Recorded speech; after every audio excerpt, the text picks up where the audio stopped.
Hey Trev, your IG post with the dude outside your apartment? Can't knock it till you try it, homie.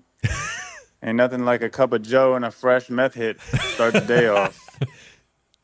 I posted a picture of my Instagram story in Is that the equivalent of wake and bake? It's like rise and meth.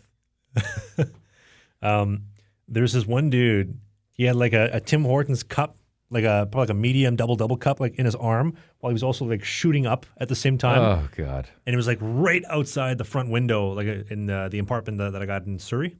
And so I thought, imagine if you came home and a shark was in your living room. You'd be like, "Bro, what are you doing? You're not supposed to be here." But if I went into the water, the shark would be like, "Bro, I'm gonna eat you. Get the hell out of here." I wake up, I'm having my morning cup of Joe, my actual coffee, and then there's this dude with his double in his hand shooting up some meth right in front of my apartment. I said, "Make shame great again." Boom, snapped the picture of his face, put it up my story, said, "I love socialism." Dude, the amount of people that message me like, "You're a terrible person. Why would you shame them and say that?" I said, you got to make shame great again for people to stop doing that stuff. 2 weeks. What is socialist about Vancouver and Vancouver's government? Because you said that in a video.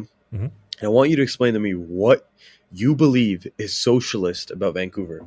I want you to tell me right now. And I want you to define socialist. You also say communist quite a bit. So I want you to define to me what is communist about Canada and what is socialist about Vancouver. Because as far as I can determine, there's no such thing as the workers having the means of production. So I've already given you a hint. And I want you to explain to me what is socialist about that society, because it doesn't seem very socialist to me as someone who's well-versed on economics and someone who's not a socialist, someone who's actually a staunch capitalist. I know you might think, oh, this guy, he's a socialist. No, I'm not. I'm actually a conservative. Send me a picture and I'm of yourself. a capitalist. I work judge. in some of the most capitalistic industries in the world. But I want you to define to me what that is. Tell me, Trav. Tell me what's socialist about Vancouver. You know what's funny? Side note before I answer the question. Have you ever noticed if you lined up like a group of 100 people, you could look at every single one of them and be like conservative, liberal, conservative, liberal. Like you can pinpoint within a certain. I've been surprised more often than not, to be honest with you. I'm getting pretty good at it, to be honest with you. Like people that call like that, they have a certain look to them. That's just not impressive. But socialism leads to communism. Agreed? At some point? Go on. Socialism is the government gives everybody a fair shake. Everybody gets an opportunity. So everybody gets to pay the same amount of taxes. But because we produce nothing, because we're so busy on leveling out the playing field, taxes go up, production goes down, cost of living goes up, the value you get in return is nothing. The government produces nothing also. They do not produce anything outside of services. They do not generate revenue for the GDP. Therefore, capitalism and being a conservative, at least at this point, 2025, is so much better for the country than socialism. Giving out free drugs.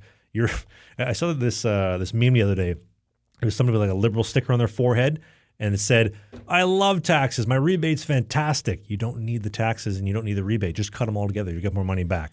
I'll just throw my 2 cents in here, and I'll make this very short. But you can have equal outcome or you can have equal opportunity, but both cannot exist in the same sphere. And I think that socialism is an extreme word under the exact definition of what it is, but I think people are using it because this is where it's trending towards. And I've spoken to a lot of first, second, and third generation immigrants who fled from those original countries to come to Canada and saying they're seeing the same building blocks that's happening here under a different name and under a different strategy than what happened in their country of origin. So I think when words like that are used, it's kind of a similar strategic play that the left uses a lot when they use a lot alt-right, far-right. It's the idea of getting your head there to see what it could be if it gets out of control, which is what a lot of right-wing people are doing, maybe unbeknownst to them. When they use words like that, they're saying this is what could happen if this trend continues. So I think when those words are used, it's more to get you to that end of the line,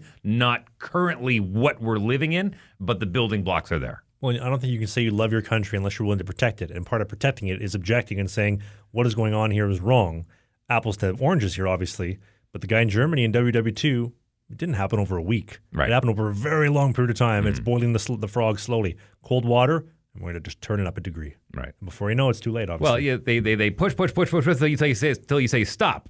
Right? And then they go, okay, fine, we'll stop. Then you realize God, they pushed me far away and I didn't even realize I was being pushed.